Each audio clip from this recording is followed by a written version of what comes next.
Hello, everyone, and welcome to episode 66 of Cross Atlantic Gaming. I'm your host, Moosenstein, and joining me this week is my co-host, Chocolate Bear. What's up, Yes, I'm so excited. How are you doing? Bear? Pretty good, just you and me, buddy. It feels like a nice romantic kind of date night tonight. It could get intimate. We could turn the lights down if you like, but, don't get too weird on us, Bear. It's still daytime here. It's still daytime here, so yeah, we'll keep it PG-13 there. So how you been, man? What you been up to? Been good, been good. It's hot as hell over in the UK at the moment, so we are sweating profusely. Right, and they don't do air conditioning, right? That's not a thing? No, that's not a thing. It's a magical thing in a few hotels over here, or Wow. or the very, very rich people, may have a couple of manservants fanning them, but unfortunately not in this household. Well, you'll be happy to know that my thermostat's set at a crisp 71 degrees, so it's nice and cool in here. So just think chilly thoughts, and maybe you'll get there. Thank you for rubbing that in. Thank you. All right, well, let's talk about what we've been playing this week. Looks like the Apex Legends been at it again. Let's talk about that, Bear. I kind of had to run into a bit of Apex. Risky challenged me. Was it last week? Yeah, It I must think have you. Yeah, I don't think the last episode was out before you either came up short or completed your challenge. So how did that go? So, as everyone knows, I failed. Oh man, well it's pretty tough to get a solo win. I'm not saying I'm any good at Apex, but I think the best I've done is third. So It solo, especially on Apex, because when there's three of you, it's quite fast paced. The learning curve on solos is greater, and you do have to play a more methodical PUBG-esque kind of style of play. Hide in, just picking off your targets as Okay. and when. And I'm all about running, gunning, going loud, throwing grenades, and I'm all over the place. So every encounter I managed to engage with, that was it. I was out every See, time. I think I like a mix of the two. I like to drop where maybe there's two or three guys there, and you could either jump in third party on the end of a fight or take out one guy and then, hopefully spin around and get the other guy before you die. And then you've got plenty of loot and 3 good skull stats on your kill sheet before the game's even really started. And then you go find a corner and just, work the outskirts of the circle. You see, that makes a lot of sense. That gives you the confidence to then move in, as you say. Right. But like I said, every encounter I failed at, and I don't know whether. So I'm not in my usual gaming room. I've probably harped on about this for the last God knows how many weeks. So I'm on a bigger telly, closer to the screen, and it just It's hard to see everything, isn't it? Yeah, and it just feels it's different, so it just feels strange. So I'm counting down the weeks until I'm back in that room, and I can look at my nice crisp monitor. So are you a battle passer there, Chocolate? I am. I saw a deal on Amazon a long time ago, and I think it was to get 3 months of Game Pass plus they gave you 1,000 Apex coins and something else. So I picked that up. Oh, nice. Yeah, so I've got a few Apex coins sitting in my account. And the old Scrooge McDuck vault, huh? The famous McDuck vault. Yeah, I mean Scrooge has got nothing on me, but it's it's nice, swimming in those Apex coins. Those virtual dimes are lovely. As legends do. As the legend does. Okay, well, tell me what you know about a little game called Dandy Dungeon. So you posted this, what was it, 2 days ago, 3 days ago in Discord? Yeah, I was playing on my Switch, and really the only way to capture anything on there is to tweet it. So it's basically it's a RPG, one of your classic JRPGs, but it's a funny twist. It starts with this guy Yamada, and basically he is ducking work at a video game company writing code in order to stay home and develop his own game. And basically you have to level up the writer in order to level up the story, which unlocks more dungeons, which unlocks more prizes, which, it goes on and on and on. And it's got a little unique playability as far as the dungeon crawling goes, because you don't actually fight in the dungeons. Basically, it's a big square that you start on, and you've got to pick your path through the dungeon. And the idea is to touch every square on your path. And then once you clear it all out, it says perfect, completed, and then you go to the next floor. But in the meantime, there's enemies that, cast spells at you, big monsters that bite you and cause different effects on you as well. And so you've got basically a bag full of tricks underneath you that you can use at your leisure, but it uses a turn counter. So basically, once you've used this one item, you can't use it for 25 turns. Okay. And so it's like a healing potion, a leaf that cures all poison. There's one, and then you have scrolls, which are your spells, like fire, ice. There's one that basically just does damage to every enemy on the map.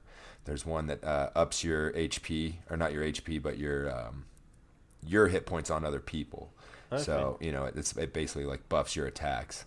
And how does it look? Is it that typical JRPG looking game, or is it because it's the Switch? It's a pixelated game, and it looks like it was made for mobile almost, because both of the two sides have been basically scrubbed off, and they just put like animations of like digital coding on each side of it, so you're only using the center part of your screen.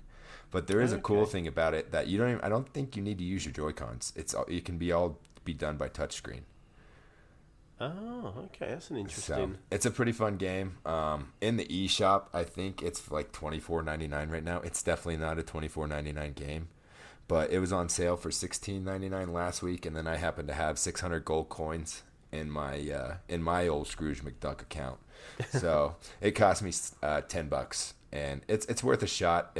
I'll keep my eyes out for it in the eShop. If it goes on sale for $10, I'll let people know, because it's definitely a $10 game, and the replayability in it's really fun, because in order to get the gold trophies, which is what I tweeted about earlier last week, is you've got to keep running it until you get the RNG to get the actual box that unlocks the gold trophy for you. So you could run it 30 times and not get it, or you could run it the first time and get it. So once you see that, it's like almost like a platinum colored box. It's way fancier than all the other little treasure boxes.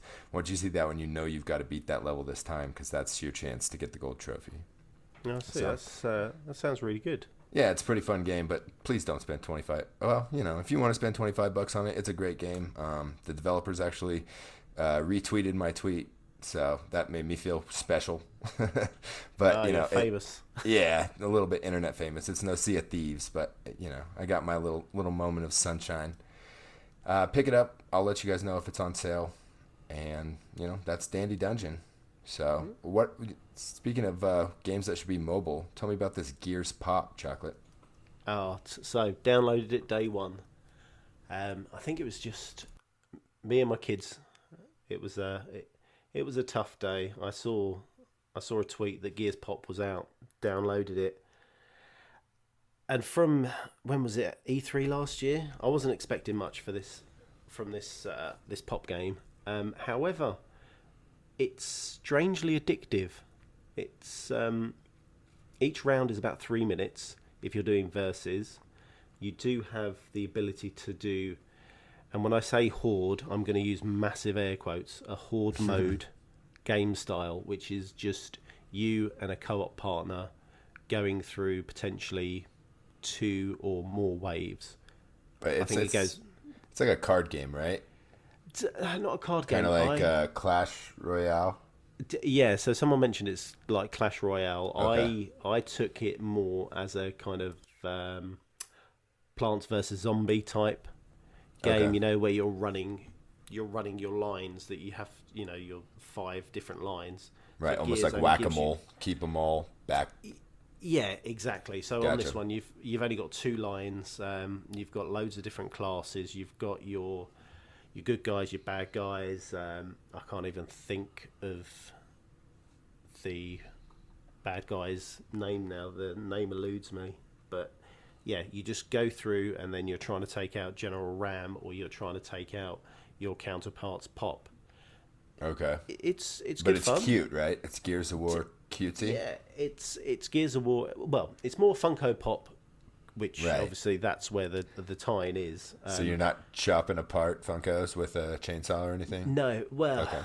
it, you don't see the blood and guts. There is every time you win a versus battle, your version of your pop jumps over some cover, and he runs over to the opposition. He rips his chainsaw, and then they both clash the chainsaws together, and then you see the Funko Pop's opposition, the loser, his head pop off and roll off. Oh wow!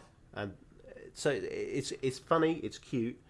Then as the camera comes back to pan on you as the champion, the winner, you see the opposition's head rolling behind you, and then his bottom half of his body running, chasing his head, which is really good fun. Yeah, it's free. It looks nice. I suggest people get it and try it.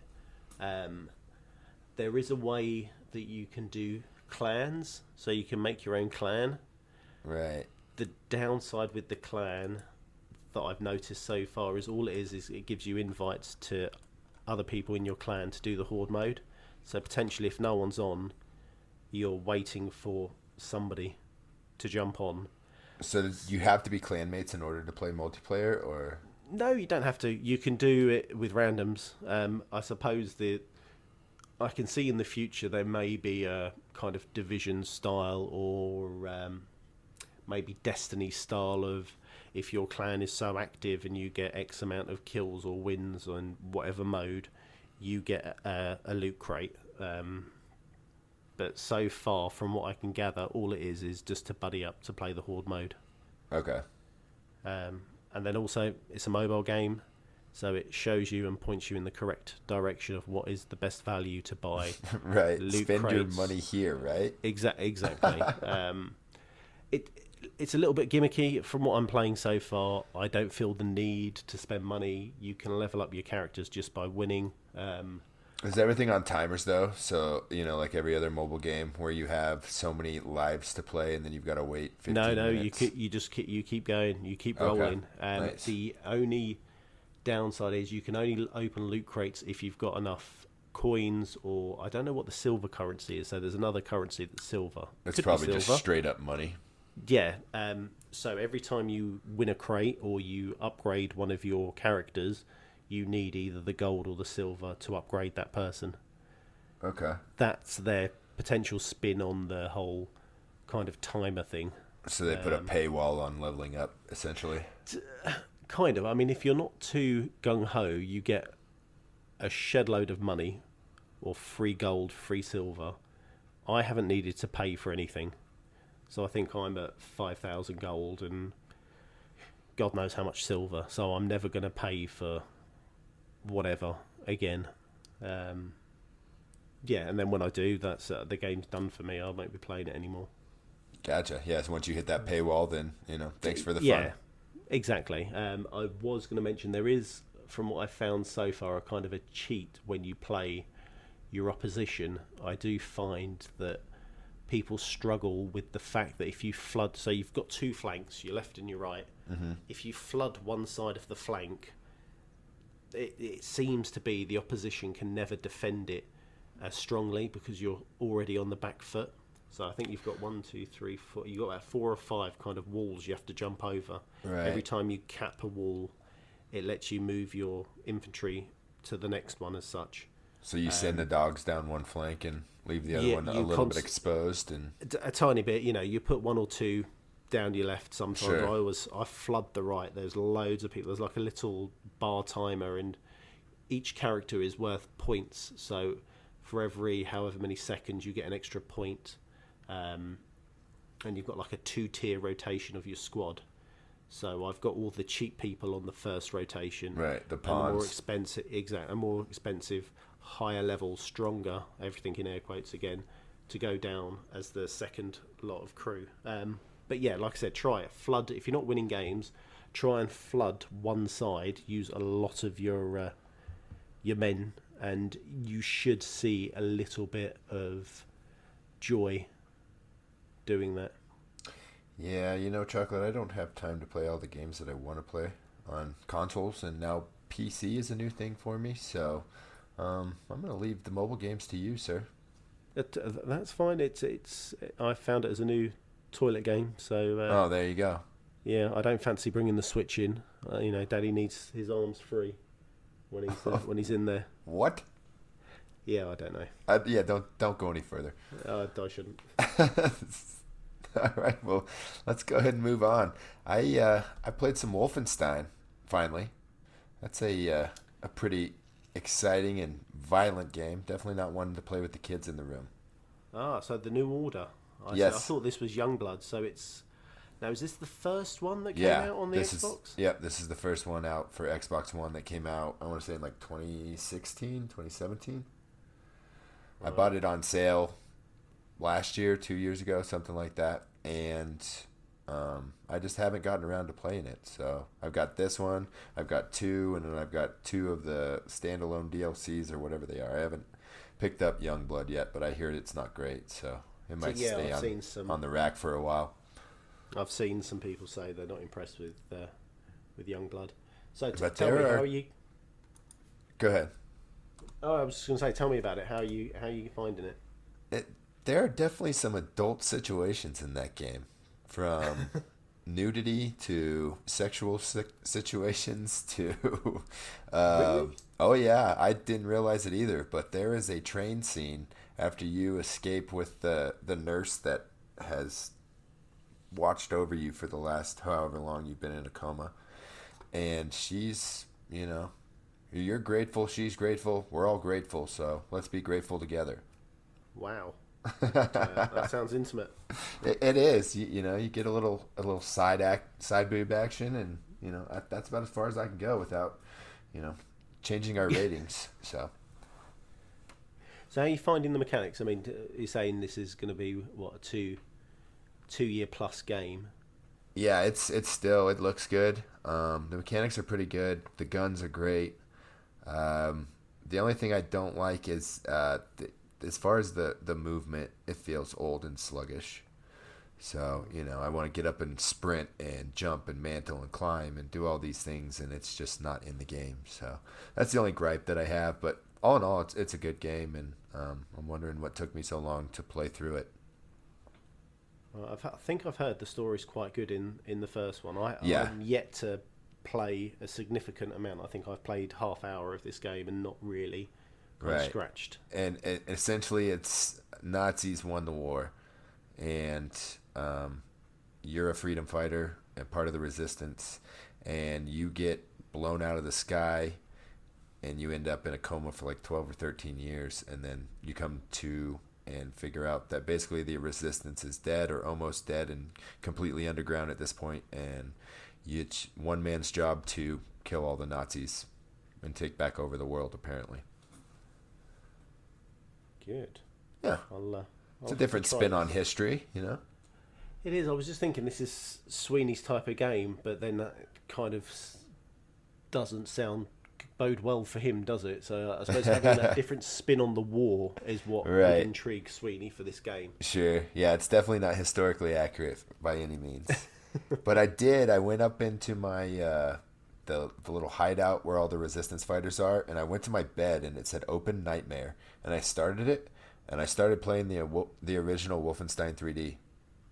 Oh. So excellent. I remembered where all the secret paths, the secret doors are behind the Hitler poster and behind the little eagle flag, and so it didn't take me long to get through it to escape it's basically the mission is just to escape the prison. So I made it to the elevator, and that was it, and I woke back up and I was back in the game. Wow. But I really like how Bethesda does that with their games. They throw a flat, like in Doom, though I think there's some sort of flashback that you can play the original game as well. Yes, there is, because I had just played it on a couple of nights ago. Right. That you go into, that there's a level, you go through a tunnel, and there's the old style Doom block graphic. Exactly. Yeah. So Bethesda does good at these first-person shooters with the music and the violence and just the gun mechanics that it's just fun. It's just, I guess it's not good clean fun, but it's still fun. That's the main thing. As long as you're enjoying it. Yes, definitely. I suggest everybody check it out if you haven't. So I've played this game on Switch, and I want to hear your take on it. Chocolate. Tell me about Cave Blazers.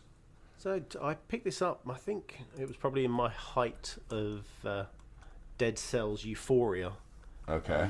And so for those that don't know what Cave Blazers is, it's a roguelike in a fantasy world, and each level is procedurally generated. So essentially, you are being a person going through each dungeon, collecting a magnitude of things: gold, weapons, potions, etc., etc., etc. And then I think it's every few levels you get a boss run as such. Mm-hmm. So it's just like Dead Cells. Right, Dead Cells. It's like what are the other ones? Moonlighter. It's the dungeon crawling looter that go as far as you can and try to keep as much as you can for the next run. Exactly. So yeah, I've been playing that. I've enjoyed it. It's definitely a different spin. Right, and this is pixel type graphics, right? Yeah. So this is your old school. It's like kind 8-bit, right? Yeah, I was going to say like Stickman, but it is kind of Stickman-esque how it looks. Some of the things that you can pick up, you can customize your character, which is quite good. So I think I found a Super Meat Boy head. Oh, nice. It was quite amusing. I mean, it doesn't do anything just apart from obviously changes the look of your character. It doesn't give you any extra HP or anything like that. So at the moment, I think I've only just managed to get to level 3. It's very frustrating. Yeah, it's not an easy game, is it? No, it doesn't. I would say if you like these type of games, it would be. I would say go to Dead Cells. That is for me a better game in terms of it gives you some health. Dead Cells got to be one of the best for procedurally generated roguelike games. Yeah, hands down, I'm Dead Cells all the way. Cave Blazers, I wanted to try just for something different to talk about. I like it. It's the health. Health zaps very quickly, right? And it doesn't seem to give you. There's not a lot of it sitting around. No, you can start off with. It gives you some. I'm trying to think. You can have like a potion or a rune or something that will give you some health and 2 bombs, or you could take something that gives you better ranged attacks. Right. Obviously I haven't got too far into the game to get a few of the others. There might be one that gives you 2 apples, which is 2 shots of health. Right. But at the moment, that very small part of the game is the frustrating part. You can run through this game in seconds if you need to. You can take all day and run around, find all the pots, all the chests, all the bad guys, and kill everything and collect everything. It will. It's up to you how long you want to sit in each level. And then it being procedurally generated, the replayability on it's super high because it's never the same level once, right? Exactly. It's the only thing that I found is the same, which is probably just a coding thing. The door to the next level is always at the bottom. Oh, okay. So there you go. Pro gamer tip from Chocolate right there. Pro gamer or just lucky. The guy that always falls off the ledge and ends up at the bottom, right? Exactly. Yeah. I instead of going right, I went left and I fell. And there was the door. Look at that, level 2. I'm already moving places. Woohoo! Haven't got any loot, but I'm okay. But yeah, those are my little gripes. I think I picked it up when it was on sale. It's always on sale, I think, for less than $5, right? Yeah, I picked it up for, I think it was £3 or £4. Exactly. And that was when I think it was Beat 'em Ups or Wolf Den mentioned how good it was. Yeah, it's definitely a fun game. I picked it up a while ago too. And spending that little amount of money, you could spend more on a coffee. Exactly. So you can play this game for years. Yeah, you may throw your Switch as well. You might have to go to trade it in, but it's worth the grab, definitely. On a side note of throwing your Switch, did you see that the new levels for the Messenger are out? I've stayed away from the messenger for a little bit. Well, I hear that it just ramps up the difficulty from the last boss fight, so Oh, that should be fantastic! fun, right? Well, I can't wait to get to the last boss fight first. And Oh wait, then I thought you finished that game. no, the messenger I haven't got to. How far did I get? I think I'm on the sand level. You got to be close. Maybe Yeah, not. so who knows? So I'll see. Maybe I'll dabble in it this week. Yeah, I'm not. I'm not anywhere up to par to be playing at, basically the messenger game plus mode right now. Yeah, I think sometimes when the new levels come out, I'm a bit like, do I delve back in, or if it's done, I'm kind of delete. I've got some more room on my Switch, and I'll go to the next one. I did check out another game over the week though on Game Pass that's similar to Cave Blazers, called Wizard of Legend. So that was pretty good. It's basically your same dungeon crawler roguelite that this time you're in a wizard school and you've got to do runs in basically the dungeons, and there's like, let's see, 2 dungeons and then a boss fight, 2 dungeons and a boss fight, and then 2 dungeons and a boss fight. And I assume that you beat the game at that point. You've finished all the trials, but I have yet to get to the 3rd dungeon with the big boss fight in it. So it's definitely one of those difficult games, and like you said, the health being an issue, and I've got to figure out how to just not take HP every time I get in an encounter, because there's they'll take off 150 hit points, but then they'll leave me 10 health to revive with. Oh, so it doesn't really help you out much. So you've got to definitely brutal. Yeah, you've got to use your dash attack, and you've got 4 different basic attacks, and then once you get inside the level, you can buy more things from merchants within the dungeons. So you can buy 2 more spells, or you can upgrade the existing spells that you have that'll make you so much more powerful. But you've got to basically keep your bank on you, and if you die, you lose all your money. So it's tough to get yourself powered up enough to get through those dungeons. So that's what I'm working on right now, is just getting down the mechanics, and all the enemies are the same no matter where they show up in the dungeons. They do the same moves, they do the same thing. So once you get those all down and know exactly what the enemies are going to do, you can be one step ahead, jump out of the way, and drop a bomb there, everybody explodes type deal.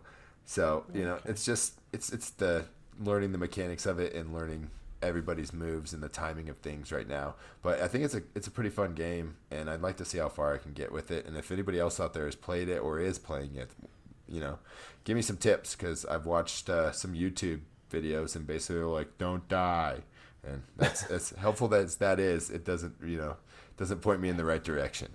So do the enemies swarm you like they Yes. do in... Yes, they do, absolutely. Yeah. So, but I've learned that if you end up in a big square room, you just kite them all in a circle, and then you use one of your big attacks, and so basically it's a reduction by numbers, and then once you get all the little ads out of the way, then you can focus on the boss fights and actually dive out of the way and attack and do that stuff. I see, right. But Wizard of Legend is fun. I'd suggest you guys check it out. If not, it may be a Game Pass roulette game coming up. So no, it's not your pick already, is it? No, it's not. Oh, Doom is my pick right now. So I think that's it for games, unless you got something else you want to talk about this week, Bayer. No, that's it. Again, it's been light, as I said, Grandad's here, so another 2 weeks, right? And then he's out of here. And it's just kind of a lull period in games, but looking at the games coming out this week, it's starting to pick up. So the fall gaming season is here, and we should have nothing but games to talk about coming up. So the slow summer days should be over here, Chocolate, and hopefully it'll cool off for you over there too. Oh, I hope so. I am in a room, and it's hot. It is hot in here. Well, you know what Nelly says. I do like that. All right, well, let's move on to the news, shall we?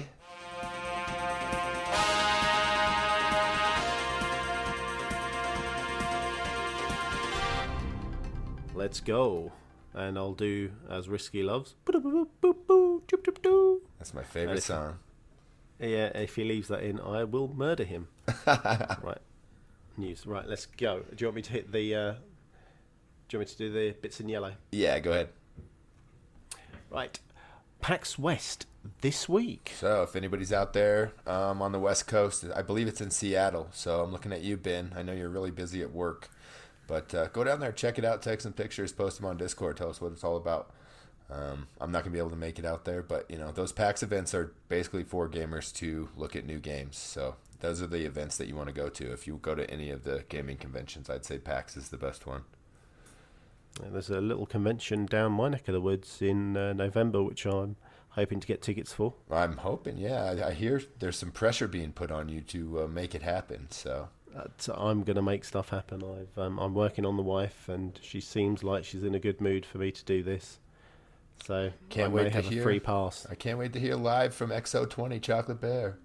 No, it will be. Or is it XO19? Is that what XO19, it is? My mistake. Yeah. My mistake. So, well, I look forward to hearing from there. Oh, I can't wait. Can't wait. Right, let's do this next one. PlayStation buys Insomniac. It's not a big shocker, right? This is what upset more than anything. Just because of the Sunset Overdrive deal, just because they make good games. They make good games, and I was hoping we'd get some sort of Spider-Man, but that's a bummer. But Spider-Man's been all over the news lately, and none of it's been good. So, but Sony did tweet out last week. They said, "Big news! Insomniac Games is joining PlayStation's worldwide studios." The official Twitter announced, We are honored and thrilled to join forces with this legendary developer." So, some of the games that they're known for are the Spyro Collection, Ratchet and Clank, Spider-Man, all on PlayStation, and obscurely Sunset Overdrive, which is a Microsoft exclusive. What do you think happens with that property, Chocolate? Well, I'm hoping it stays as is. Right.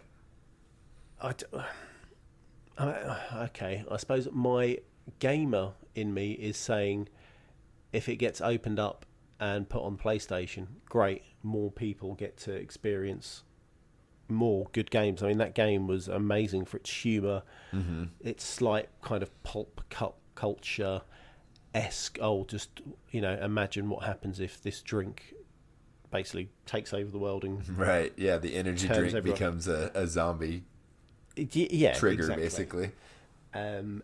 So yeah, great. A little bit, I suppose the small child in me is a bit like, no, it's my game. I don't want you to play with it. But yeah, it's like, have you played Spider-Man at all?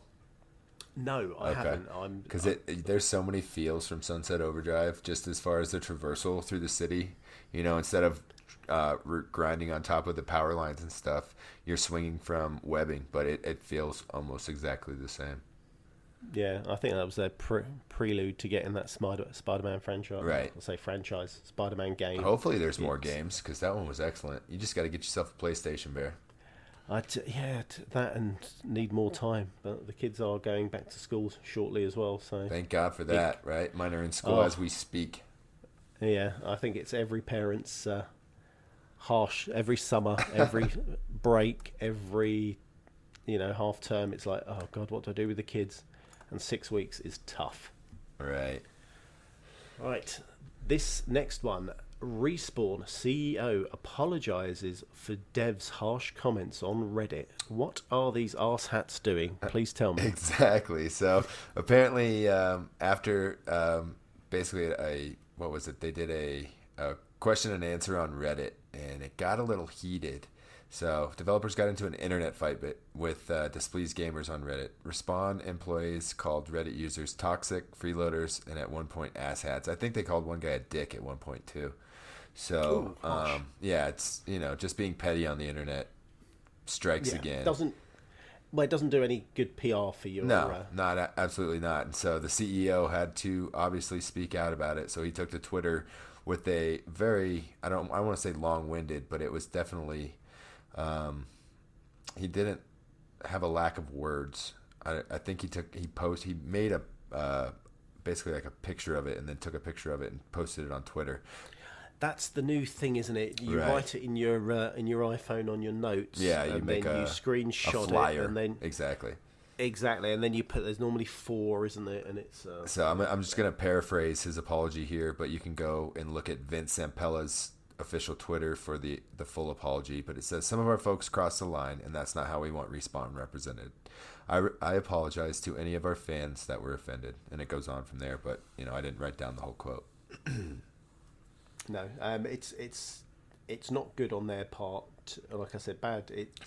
I normally say any PR or any news story is good news story, but that isn't good. And I think it all stemmed from a user mentioning that in this new Iron Crown, is it? I think Right? it's Yeah, they're Crown not event. happy about the way the loot boxes come out. Yeah, and there's one in particular that I think someone mentioned costs an absolute fortune if you spend real money. I want to say it's like $240 or something is what it would cost to acquire everything. Something crazy. Yeah. Yeah. And then, the internet trolls took it from there, and a few of the employees bit on Reddit, and, now they got egg on their face, and everybody's sorry. Yeah. And the trolls win again. As always, as they always do. Right? They just stand, they go in, and basically they'll throw a rock from the cheap seats and then watch the fight ensue from below and say, just see what happens. Look what I did. Yeah, it's those cheap punches. Exactly. Right. Now, I suppose going on to another sad news. Not so nice, news story. GameStop lays off 100 staff, including half of Game Informer's magazine editorial staff. Right. I messed that up completely, but the gist is 100 staff, which were part of the Game Informer magazine. The editorial guys have lost their job. Right. So been laid off. Essentially, I think it was like 120 something employees from all of GameStop, all the way. I don't know if any mini executives lost their jobs, but it was throughout the whole company. It just happened to finally hit. A lot of, I don't know if you guys have Game Informer over there in the UK, but it was a loved magazine here that I think started in 1991. Okay. And we've got bits and pieces. I'm trying to think of Game Informer directly, and I don't think, I want to say I personally never bought one. I was always buying the official magazines. It's a pretty cool story because I want to say the guy's name is Ryan McCaffrey, but I could be completely wrong there. Started Game Informer basically like out of his garage or his basement, working at a GameStop in Minnesota. And eventually the magazine became so popular that GameStop bought it and just basically employed all these people and told them, stay in Minnesota. You guys are doing great here. Everything you do is good, and, kind of a hands-off approach. But inevitably, their paychecks come from Texas. So that's, big corporate headquarters, and everywhere needed cuts. So 7 of their editorial staff that had been on the podcast, writers in the magazine, all stuff like that, just immediately you would no longer have employment. A lot of these people were, well, at least a few of them were on assignment over at Gamescom or on vacation when they received the news. So, ouch. Yeah. Most of these people should land on their feet, though. They're well known in the gaming community. And, there's one guy, it's like Ahmad Khan, something like that, is already working for another podcast company in California. So most of these guys will land on their feet, but it's never good to hear anybody, lose their jobs without notice or basically, a bag to hold. So. Yeah, not good. Not good. I think this is I don't want to say the future, but right. I think we're going to see more and more of right. And writers and companies kind of shrinking down. And unfortunately, the only loyalty corporate America, corporate world has is to money. So if it doesn't make sense financially, it doesn't matter if you're the greatest person in the world. Gotta go. Well, yeah. Sad things. Oh well. So I suppose, it happens. Moving on from that, we're gonna get into some brilliant stuff that happened this week. Gamescom. Yes, sir. There's all sorts of stuff going on this week. It's like E3 Europe, right? It feels that way. Well, they're trying to make it that way with their whole opening ceremonies with, the Game Awards guy and. Yeah, I've got a feeling now that it feels some of the companies, especially Xbox, the way they were. Obviously, we're not going to say too much right now, but the way it feels like they're holding, each company's just holding a little bit back. Right. So every time there's this air quotes big reveal or world exclusive, I think we're going to constantly get every quarter now. Yeah, something's going to trickle in. Exactly.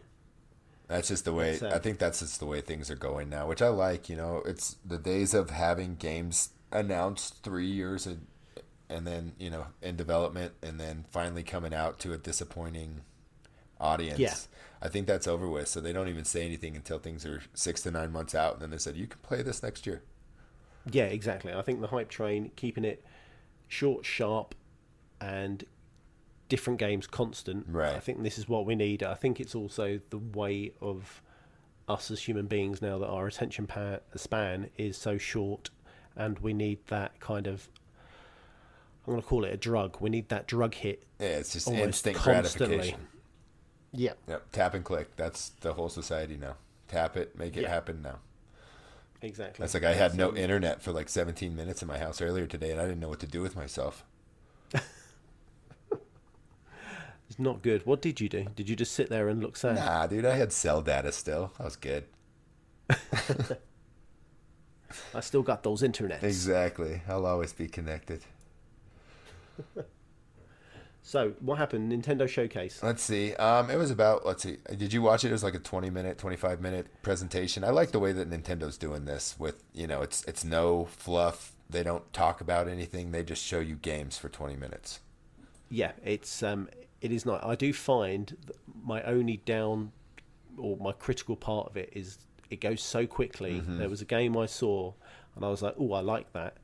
And it was gone. Right. I tried to screenshot so I could see what the name was, and I caught the back end of the name. So that's my only frustrating part. Well, and yes, I could rewatch it, but I'm lazy. And it's also not the first Nintendo Direct that you've seen either. So that you could have a notepad, or even I have my phone notepad open and just type in crap as it's coming on, and then you go back to look that up, or I'm usually looking at it on my phone. Oh, okay. As I've got the kids. This was the first one, so I had a proud dad moment. Me and my daughter was asleep. Mm-hmm. She went down for a nap. And me and my son were sitting there. We were in the playroom, and he was playing with his toys. And I said, oh, look, do you want to come watch games? And he was like, games? Come sat next to me, and he sat there, and he almost sat there for the full 20 minutes looking at everything, watching that's awesome. It all. It was. I was so proud. Yeah, but then all of a sudden a tantrum came. It was like, games. Let me do it. Shut up. Let me do it. Yeah. Get off. I hold it. Yeah. No, you bloody won't hold it, because we'll get on Peppa Pig or some rubbish. Yeah, that's what my kids are always like. Can I see your phone? No, my phone costs $1,000. When you have $1,000, you can hold my phone. Excellent. So what were the big ones out of this Nintendo showcase? They always do that. Well, that's not all. One last thing. And the one last thing this year was Ori in the Blind Forest. The definitive edition is coming to the Switch. And I want to say it's huge. Like in October, right? I didn't write down the date. It's either September or October. Yeah, it's soon. It's not far out at all. And then also a couple of the other notables, Super Hot and the Hotline Miami collection are both out in the store right now. And then Risk of Rain 2 and Torchlight 2 will be out later this year. Yeah, it's Nintendo crush it every time in there. They do it right. They don't waste anybody's time. They don't even waste any money. They send them a digital file and say, play this video. See you next year. Yeah, thank you. Goodbye. Yeah, short and sweet, just like Nintendo should be, right? Yeah, exactly. It's good. And then, as we said, we had Inside Xbox. We sure did. That's not so much short and sweet. There's a lot of fluff in these things. It is. They do. I do find their production value and the production of the shows are getting bigger. Right. But it doesn't seem like there's any more substance. They just seem to be doing more bells and whistles and more talk. Well, like I said, they were holding out. So I think we could have seen half of the Gears of War stuff. Oh, yeah. At E3. Definitely. That's same with Modern Warfare. Same with the not Wildlands, but Ghost Recon stuff. They trickle everything out. Definitely. The only the good thing about this is you guys got to or saw our UK Inside Xbox team. So you saw Benny Central, who else was there? Leah and Charlie as well. She was the girl with the glasses. Now, I highly suggest people go watch her stream on Mixer because she is hilarious. She looks like how can I put this? A lovely young woman. That's in her one way stream. to put it. Yeah, in her stream, she has got this thing where you get to rate her burps, and she just burps through the stream. Wow. I like toilet humour, so that cracks me up. So she'll just be talking, she'll let one rip, and then say, "Well, what do you think, guys?" So it is quite funny. There you go. Yeah, if you like girls burping on camera, follow her. Follow her. Go find her. So, from Inside Xbox, here's just a couple of the blurbs from the, 60 or 90-minute show. See, we got PUBG is going to have crossplay. So, you're going to be able to play with the PlayStation folks as well on your Xbox. They're only going to match those two up because it's not fair to play against mouse and keyboard players. So, the public test server is coming up at the end of September, along with Season 4 kicks off today on the 27th, the day the podcast comes out. So, there's all sorts of stuff to look for in PUBG. I'm not there, but some people are. Yeah, I think they're doing a bit of rendering as well, aren't they? I think they're trying to. They redid their first map, so they put new buildings in, new textures. So go check it out, see what they did. It'll be out as you hear this. Yeah. Let's see what else. Ghost Recon Breakpoint, like you said, trickled out a little more information. Showed their 4v4 PvP mode. Looks kind of like Rainbow Six. So that's what I took from that. And then Gears 5, there was a ton of information on Gears. So if you're a big Gears head, definitely go to YouTube and check out the latest Inside Xbox, because I'd say at least half the time, if not more, was dedicated to Gears 5. But big info from that is the Gears 5 is to the Ultimate Edition will include some characters from Halo Reach as well as Terminator. And you can get that by either purchasing the Ultimate Edition or being a subscriber to Game Pass Ultimate. And I think they were doing the first 2 months as they did when it first launched. Oh, well, now it's 100% more, but it's for the first 2 months, it's $2, £2, €2. Okay. Which, I did that for my wife, actually. I got her playing Pirates last week, so we got her own Game Pass sub and live, all that stuff. So she's good for 2 months to decide whether she wants to be a gamer or not. Oh, it's always good for another hand at Sea of Thieves. Yeah, you'd think, but ask Risky. Now his other hand is barking out the orders and telling us what to do. So is she pirate? Oh yeah, they're all pirate legend. Everybody's a legend, but Poon Master Moose on this boat, sir. Oh, boo! I'm at like the 40s, so I'm not pushing as hard as they did. I definitely don't jump on it and play it by myself. So if somebody shoots me a message and says there's a spot open on the boat and times work out, then I'm there. But I definitely am. I'll get there at some point. Pirate Legend will be there, and I've been down to the hangout, so the new is going to be worn off at that point for me. Yeah, I think I'm off Sea of Thieves. Are you? Yeah, it's too long. It's too yes, intense. It does. It takes a long time to do anything. That's the other problem I have. Is Risky's like, yeah, he tells me, let's play some Pirates or let's play Sea of Thieves, and I'm like, I got an hour, dude. That'll be time to go get a chest and not even turn it in yet. So yeah, and that chest won't be worth anything. It's you do need 3-4 hours to kind of sit and grind big time. So well, we figured out the most efficient way is skull forts, and with no trouble, you can usually knock one out in about 20 minutes. Ah, well, there you are. So stick with us, Bear. Risk. You'll learn how to pirate yet. Don't give up on it. I'll try not to. Moose's tips. Speaking of Sea of Thieves, we did have the community play on Saturday. Not sure where the community was, but I was there. We missed everybody except for Waz Hope and Risky and Jesse, Prince of Cats. And the lady herself, MC Shore, also known as the Meg, showed up for a little while. So It was a good time. Would have been a better time if we had more people in the party. We never were able to figure out how to get on the same server But it was still a fun time. It'd be nice to have a little more community involvement. So I think in the future we're going to retool some things, rework some things, try to figure out how we can get more people involved. So we're going to take a break on the community plays just for a little bit and just kind of rethink things a bit. Yeah, or maybe not dress them up as exactly as more just players. Use the LFG as what it should be.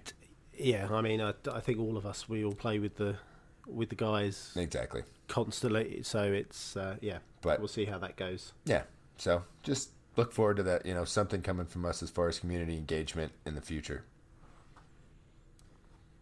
So moving on to other news from this week. Let's see other things that were notable. Final Fantasy VII finally gets the release date of, it's actually pretty soon, next week, September 3rd. So all you Final Fantasy fans, I'm sure already know about that, but get stoked. Apple Arcade came out with what their monthly sub fee would be, which is going to be $5 a month. I don't know what those games entail, so I'm not sure if that's a good deal or not. I'm no longer Apple. Sounds like a good deal. Is it? Well, $5 is not a great deal. It just depends what products you're getting with it. And it looks like it's the beginning of the end for Battlefield 5. DICE announced that they canceled the competitive 5v5 mode. No longer working on that. Moved on to hopefully greener pastures.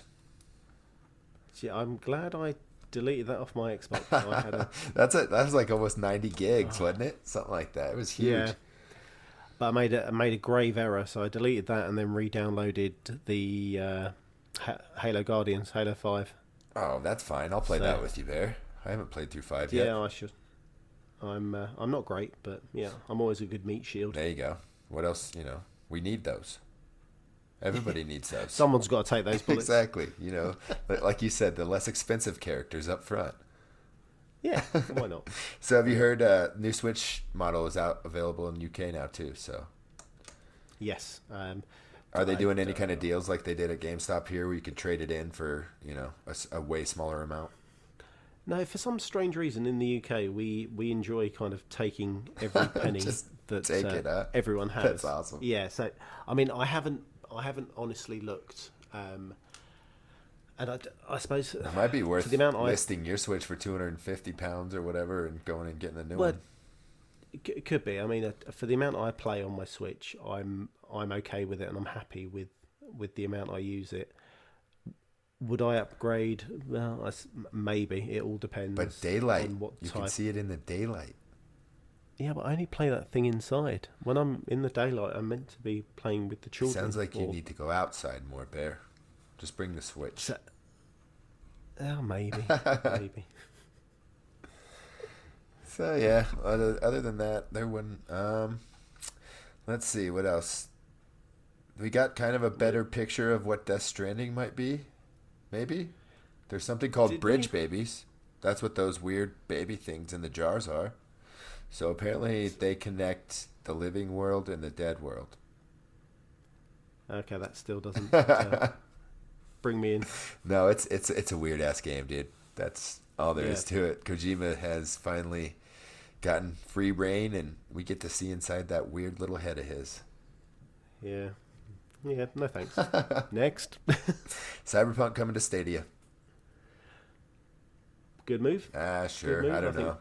I'm skeptical of Stadia. But for Stadia, that's a good move. Heck yeah. Having the biggest. Right. Yep, they're gonna have that. Hyped they're gonna game have at the moment. Borderlands, Destiny. So they'll have the new Destiny. They'll have Cyberpunk. I think they got a deal with Elder Scrolls Online as well. So they'll have a lot of the big titles coming out at launch. Which most of the consoles, Xbox and PlayStation, when they first came out, they had a handful of games that you could play, if that. Yeah, it's. This is going to be good, not for the next generation coming out. I think the one after is going to push. There'll be no more consoles. That's the way it should work. It all depends if Stadia falls flat or. But which also means everything's going to be a sub fee, which I don't want it to get to. You have to have an EA sub fee. You have to have a Bethesda sub fee. You have to have a Ubisoft sub fee.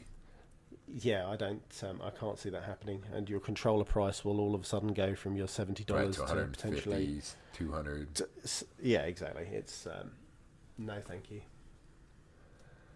No, thank So I think we covered most of the highlights from Gamescom. If we missed anything that's important to you guys, let us know. Other than that, we got games out this week. You want to go over these? You want me to? I'll take the first batch. Okay, sounds good. So you've got A Baird's Tale 4. That's on Xbox, PlayStation, and that's you guys always do the date the wrong way around. So it's August 27th.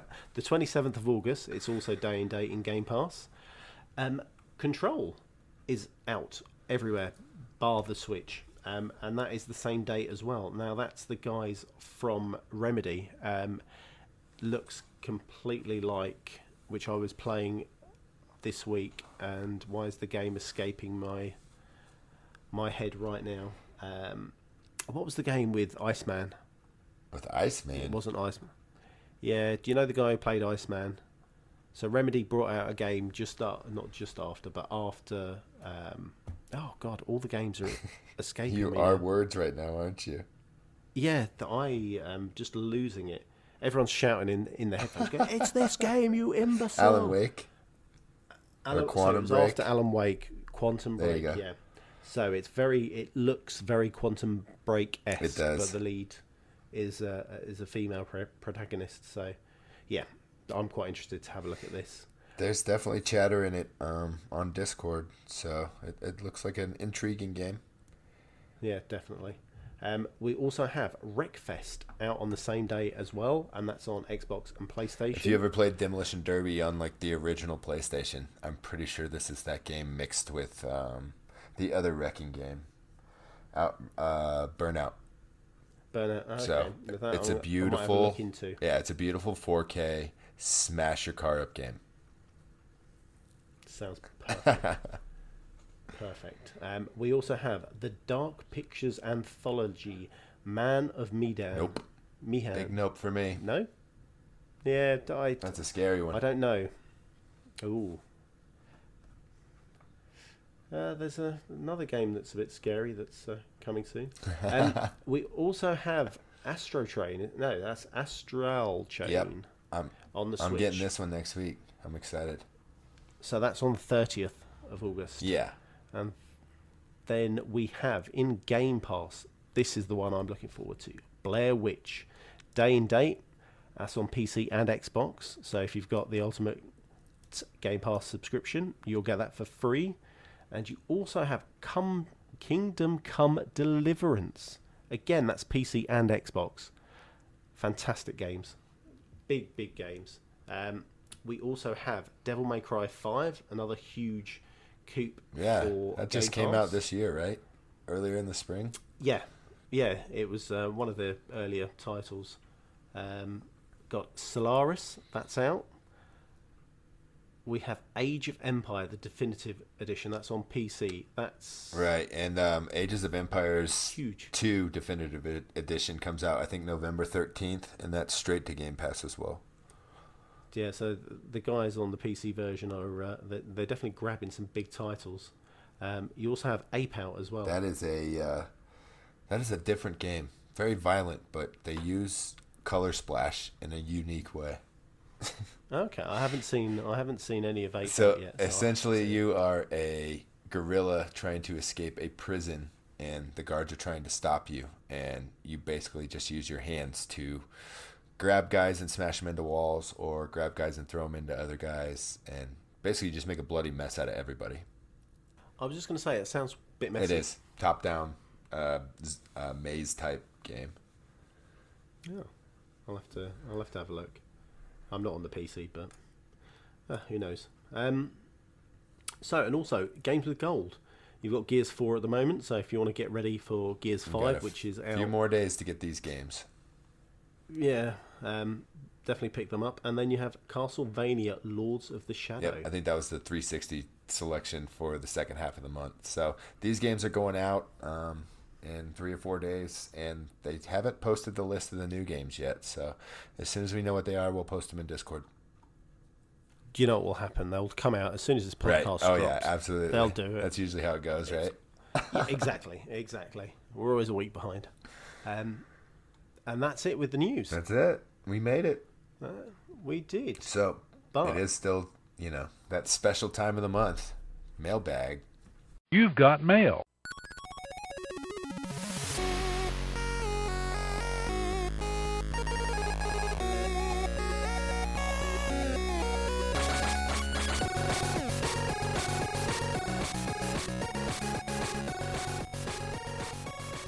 I love the mailbag. And I'll just insert a do-do-do-do-do-do-do. All right, well, let's see. Our first question comes from Cabo. He's always a consistent contributor to the podcast. He says, do you have any gaming t-shirts or shirts? If so, what ones do you have? I'll let you go first, Bear. See, I'm a little bit embarrassed, so I don't have any gaming shirts at all. I have a couple of community shirts from a few communities I'm in. Those are gaming shirts. Your X1 Bros and your CAG podcast shirts are gaming shirts. Okay, so those are my only two that I have. I think I've got 2 hoodies and a t-shirt. That sounds like a pretty good start. It's not. You guys don't have Target over there, do you? No, and I couldn't think what would be the nearest kind of Target version. They have $10 t-shirts at Target all the time. So let's see. Let's go over the list. I got Zelda. I got 2 Super Marios. I have a Donkey Kong. I have Sonic the Hedgehog. I actually have a Winter Winter Chicken Dinner shirt for PUBG. Oh, awesome. I got a ton of video game shirts. So what's your favorite then? My favorite one is probably my gray Super Mario Nintendo shirt or my black Zelda shirt. Nice. So that's a big part of my wardrobe. I like to when in my family we plan a vacation that's a week long or so. I like to have a theme. Like one time it was dad shirts. One time we went somewhere for 4th of July, which is our Independence Day. So every shirt had something to do with America on it. One time it was just all video game shirts. So I like to have a strong T-shirt game. That's what I like to claim to fame. So we do in my house when it comes to Christmas time. When everyone comes up, when my brother flies over and my sister and everyone, we do. So we have a themed shirt. So I think last time they were all up, I think we did Star Wars. Oh, nice. So we all had Star Wars jumpers and pajamas and so on and so forth. Love it. So they're all flying over again this year and staying up with us. So I'm gonna have to think of a really cool theme. And maybe I'll go for a gaming. That wouldn't be bad. I'll go for a gaming one. Classic retro games or something like that. I'm feeling the retro vibe by far. Everybody wants to live in the 80s. Trust me, it wasn't that great. Oh God. Well, I mean, I was. Yeah. After the 80s left, I was 10. Right, yeah, I was 7, I don't know. so I didn't experience much of it. But as far as I know, as a 7-year-old, it was good. So, all right, let's get on to the next question. This one comes from Sweeney. He says, how many chances or how long do you give a game you don't like before you mothball it and never play it again? What do you say, Bear? So for me, I am normally I know within about 5-10 minutes. But how long do you give it? If I'm gonna, so I will normally try to give it that 45 minute to an hour. I try. However, I did start Metro Exodus. Okay. And Metro Exodus lasted 7 minutes. I didn't like the crosshairs and how kind of the movement of trying to shoot. Yeah. I think there was these wild dogs, like alien dog type things. Yeah, and that was it. I was out. That's the same way with me, and everybody's gonna hate me for saying this, but Fallout, I couldn't stand the weapon mechanics, so couldn't get there. So, Fallout took me. I think I tried that 3 or 4 times before I actually delved in and played Fallout properly. Yeah. I was half hour, maybe an hour, and I was out. But it took me 3 or 4 repeated goes to then get it, understand it, and play it. Yeah, I'm like you though. I'll know within the first 5 to 10 minutes of a game whether I'll like it or not. But I will still bang my head against that wall for the next 2 hours just trying to give it a fair shake. So the only one that comes to mind to me, which Sweeney's gonna hate, is that game where you're the duck and the pig, and it's I was gonna say what, Football Manager? No. It's the XCOM type game. Oh, Eden, Project Eden? No. Yeah, I had something like that in it. It's some. Yeah. But yeah, I gave that game 2 hours longer than I should have. So, but I know a lot of people like those type of XCOM tactics type games, but I found out quickly that that's not for me. Yeah, I think once you have not a busy life, because that sounds derogatory. Once you're limited in gaming time, I think it's the games that will take a subsequent big chunk of your life. Right. You sometimes don't play it and you're out, like Red Dead and things. Those grindy games. But you've done quite well because you've done Red Dead. You're plodding through Assassin's Creed as well, aren't you? Yeah, I'm about to give up on that game, and I'm 90 plus hours into it. It's ridiculous. Ooh. But yeah, it's I have a hard time the same way, man. Sometimes I'll just play the Madden Ultimate Challenge because I know I can get through 1 or 2 challenges in 10 or 15 minutes and feel a sense of accomplishment before I get pulled away to do something else, as opposed to trying to get into some story-driven game like that. And 10 or 15 minutes doesn't progress you along anywhere. You might as well, not do anything. So, yeah, I understand that. Know the feeling. So, know that feeling. Right, who's next up on the? Looks like we got a question from Scottman, and let's see if I can get through all this. He says, I know you'll probably cover this in the news, but I'm interested in your opinions on the impact of 16-year-old Kyle Giersdorf winning $3 million for winning the Fortnite World Championship. What impact on gaming and esports? What impact will this have on gaming and esports, but more importantly, parenting issues that may arise from this? Is it a positive or a negative? He's interested to hear the difference between parents and non-parents, but Risky's soaking up some sun this week, so you're just going to hear from the parents this week, Scottman. Unfortunately. What do you say, Bear? So for me, for gaming and esports, brilliant. I think the more money that is pushed into esports and gaming is going to benefit us, the gamers. Right. So then, obviously, you have to turn to your parent head. Was it last week or week before last? He got swatted. Yeah. And somebody died from being swatted earlier last year, or late last year. And now a kid's in prison for, I don't know how long, for, playing a prank, essentially. Yeah, it's things like that are worrying. One, how, well, I suppose his friends knew his address, but it's just, that part is very worrying for everyone. Is it not easy to figure out who people are there? Because in the United States, you're pretty much publicly listed as far as where you live and how to get a hold of you, unless you have certain permissions from authorities to not be listed. Yeah, pass. I don't know. I have never looked at anybody. The only way I know where someone lives is if I know them personally. Right, but all you really need is a first and last name and a local city, and you can figure out pretty much anything you need. So I think protecting your kids from stuff like this, and I think more along the lines of, what do you think is a appropriate amount of time? Obviously, this kid spent hours upon hours upon hours playing Fortnite to be the best in the world, and he's 16 years old. So, but you got to look at the situation. If he's doing well in school, if he's excelling in all of the other criteria in his life, and the game is not controlling his life, I see no issues with it. And then also, he's got $3 million that I'm sure his parents can help him invest towards his future at this point. So, and theirs. Yeah, well, obviously, but you don't want to say that as a parent, hoping that your kids are going to take care of you. No, of course not. No, I think it's great.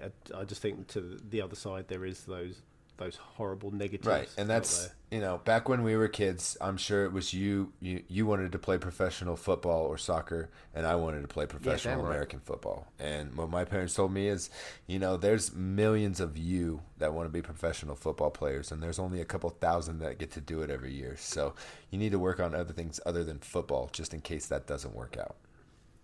Yeah. Totally. And look at that. I'm not in the NFL, so Yeah. maybe they knew what they were talking about, right? Well, yeah, I'm not good at football, so there we are. Yep, never make it that way, huh, Bear? Yeah, exactly. These feet are not for dancing or playing football. Um, so let's go with the next question. All right, this one comes from Cabo. What is one thing that you miss in gaming? It could be something like LAN parties or gaming with someone, or when Modern Warfare 2 was the latest Call of Duty. What's something that you miss from gaming that either technology has made it go away or you just don't do anymore because you've gotten old? Oh, see, it's funny you said technology, right? So I miss the times where you could play the game and you had to figure out stuff The yourself. strategies, and yeah. Strategies. You would be around a friend's house and he'd find you or he would know where the secret room is in Super Mario, or how to get to the secret. Or you actually spend $25 at GameStop on the game guide. Yeah, and all those type of things. And I don't know if you had it over there. Street Fighter. I think it was Street Fighter 2, the arcade. There used to be something with Guile, which was called the Magic Throw, and you do a combination with the stick and the buttons, and the guy would stick to you, and no matter what his health was at, after you finish this magic throw, he'd die instantly. That sounds like a game breaker. That sounds like cheating, chocolate. Oh yeah, it was. It was. The only thing is, if you didn't manage to unthrow him or throw him off you, you would die yourself. Sounds like a fight at an arcade to me. Oh, definitely. So yeah, I miss those things. However, I do like the fact now that I can go look on YouTube or wherever, and if I'm stuck on a game, I can find it. You can instantly be and unstuck. I know, exactly, and I know they're both a contradiction in themselves, but I miss it. But I'm also grateful that I can go find out what I need to find out. Fair enough. Let's see. What do I miss about gaming? I just miss the whole experience as far as going. I'm just thinking back to the 64 days and saving up money and going to the store and buying, the new GoldenEye, or buying the new Donkey Kong Country 64 and getting that home and playing it and just not doing anything for the next 8 hours because you are just enveloped in this brand new game and cartridge. Nowadays everything's digital, everything's downloaded. You've seen half the game before it's released, so there's not really that excitement, Christmas type excitement around new games anymore for me. Yeah.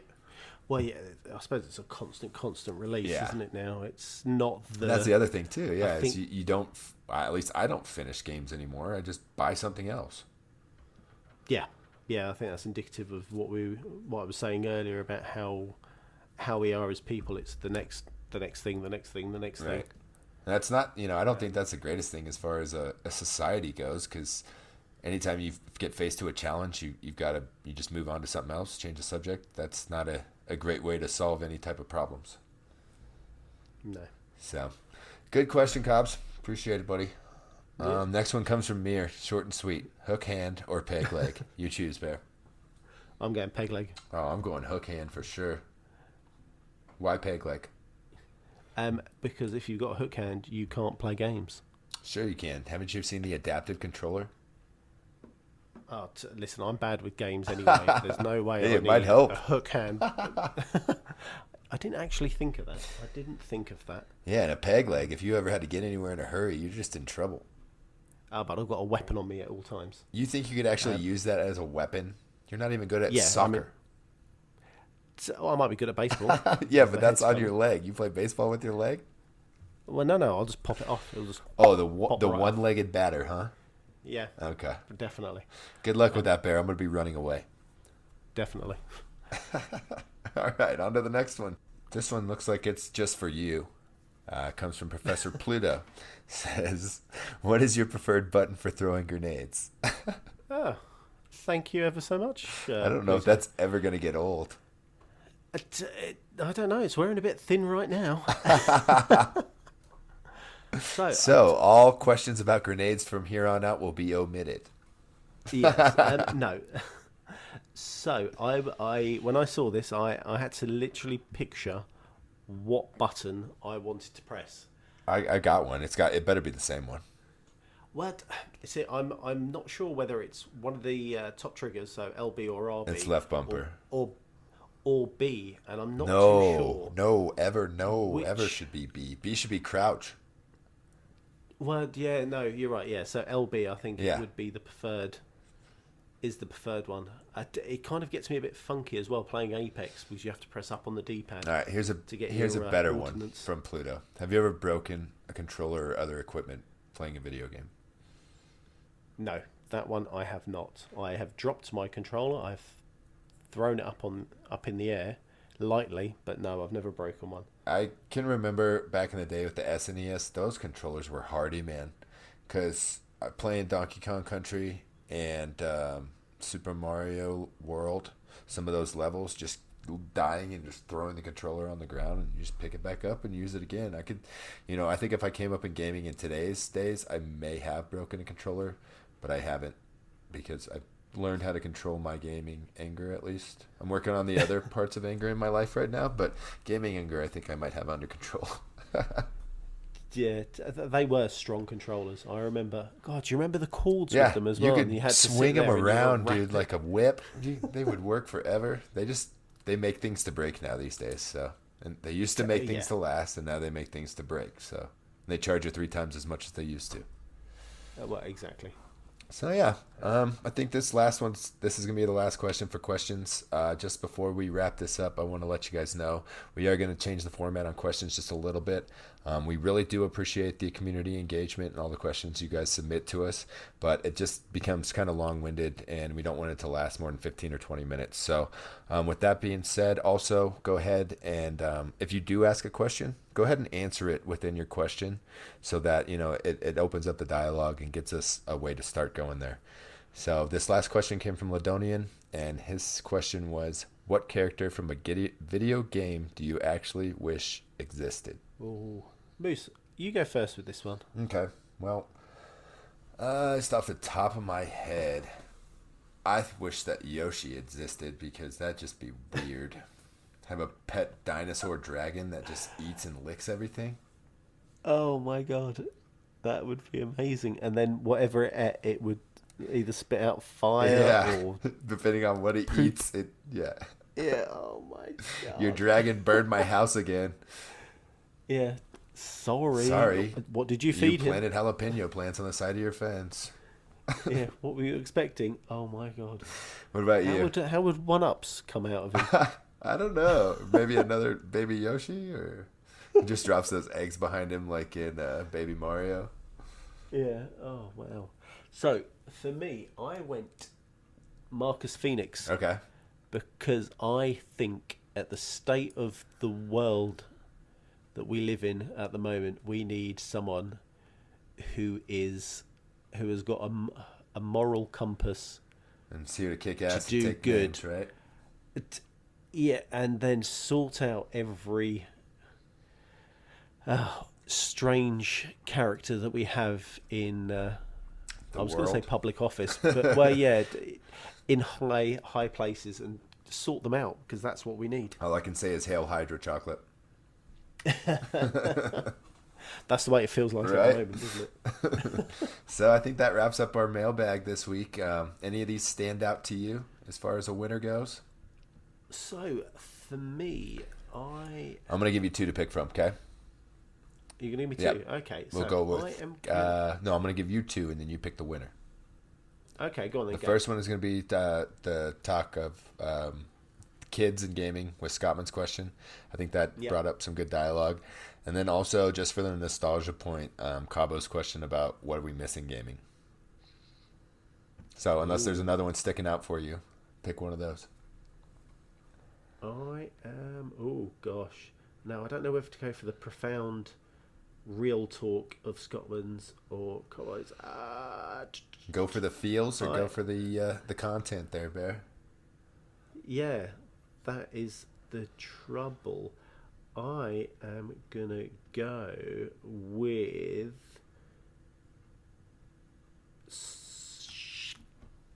Scotland. All right. Congratulations, Scottman. Get a hold of the Bear and he will give you a code. Yes. I shall see what we have hunkered down in our closet of gaming. Right. Hey, Bear, guess what? Oh, I don't know. Tell we me. managed to get through a whole podcast without blowing it up, and Risky's not here. Yes! We did it, dude. And I wasn't sick as well, Right. which is always a plus. Yeah. I'm glad. You were here the whole time. I didn't have to talk to myself for 45 minutes. I mean, at one point, we did think that was going to happen. I still think it might happen. If you go on for another 45 minutes, All right. I'm out. Well, let's plug this up then. I don't want Chocolate to leave me here. So please, definitely, it's important to us. Rate us on iTunes. It helps us out as far as moving up the charts on the podcast app there. iTunes seems to be the leader as far as podcasts go. So if you've got an iPhone, know somebody with an iPhone, or just have an iTunes account, please go and give us a rating.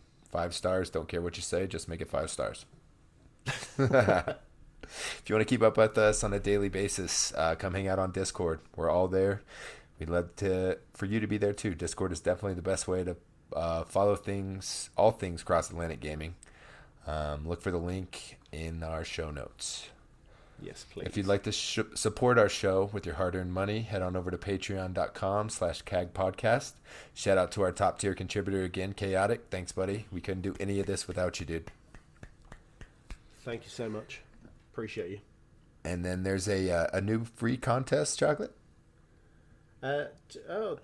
We've got free content. Oh, new content. I misread that. Yeah. Yep, we are. That's okay. We are. I had to check that I spelt it correctly. That's right. And Risky just released a video tour of his gaming room, which I found to be very intriguing and interesting. So go check that out on our Patreon page. Yeah. We will be having another post in there in a couple of days' time. Yep. I'm thinking about posting a recipe for a turkey because it's coming up to smoking meat season. Ooh, I like that. Yeah, definitely. Show you my other sides. Oh, you're not just a gamer. Oh no, I'm like You're a diamond, Bear. I'm multifaceted.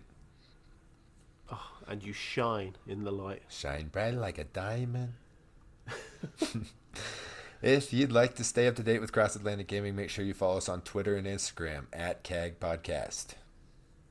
We may or may not post codes when I feel like dropping a code. That's right. Moneybags drops like codes whenever.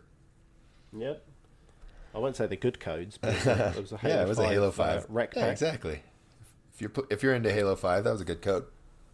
Yeah. And if you pick that up, well done. Any questions, comments, concerns, you can reach out to us at cagpodcast@gmail.com.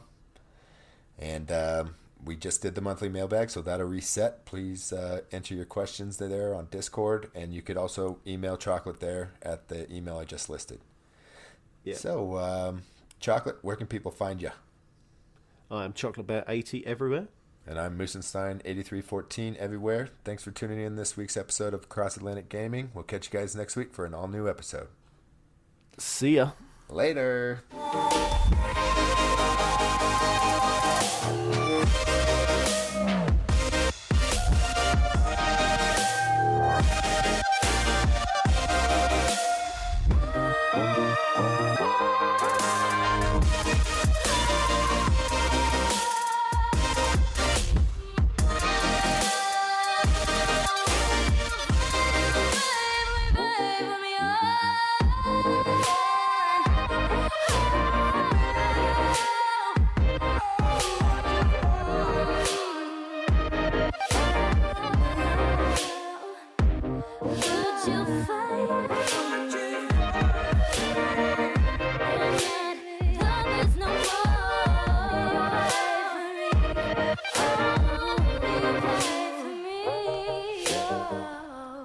And then there's that timestamp. Did you bring your dad jokes? I gotta look for some.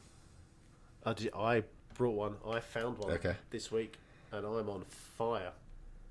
This one is golden. Get it. It's on my phone. Right. I've only got the one. Okay.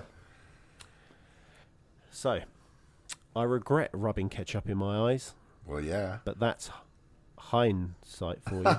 Come on, Bear. I saw that on Twitter, and it made me crack That's a up. pretty good one. Did you know that the first French fries weren't actually cooked in France? No? Where were they They were cooked? cooked in Greece. Why do I... I think we did that one sounds before. I think so Chaotic said familiar. that one just recently.